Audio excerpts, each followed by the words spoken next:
Hey man, what's up? Oh, hey man, nothing much. Just chilling, reading a little SI. Aren't you supposed to be working on your speech right now? Yeah, but I don't know which one to do. I can't remember dialogue all that well, and it's gonna suck.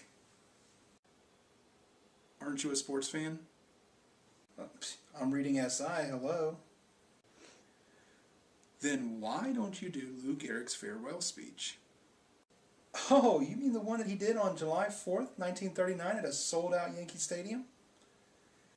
Yeah, why not?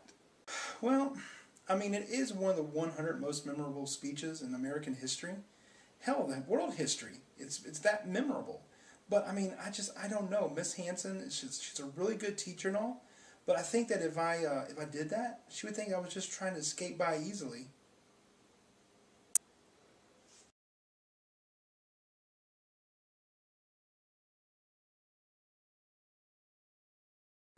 But what if you made it memorable? Oh, you mean as memorable as that July 4th day? When ALS took one of the greatest players out of the game at a very young age? And then at Yankee Stadium on that July 4th day, that Lou Gehrig Appreciation Day speech? Imagine the courage it took for this man to stand up in front of Yankee Stadium, in front of all those people, spill his heart out to the world about this crippling disease and that he couldn't play the game of baseball anymore. True, he wasn't the most eloquent speaker, but you could feel his emotion. Yeah, you mean pathos. Yeah, pathos. You can hear in his voice. He loved the game of baseball, and he loved those Yankee fans. He loved it so much. He played 2,130 straight games, a record that stood for, almost 60 years until Cal Ripken Jr. broke it in 1995. Yep, and in Lou's first person point of view, it was just excellent. You could just hear it, resonating from his voice. It's hard to believe that such an amazing athlete could be taken away by such a crippling disease.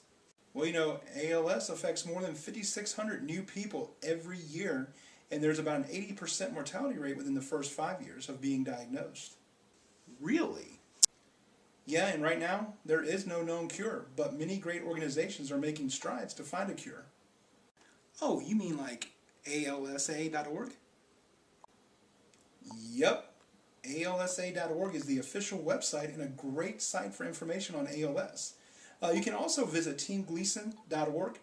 They're building an independent care facility in New Orleans. It's going to be only the second one like it in the country. The first one was in Boston. Team Gleason?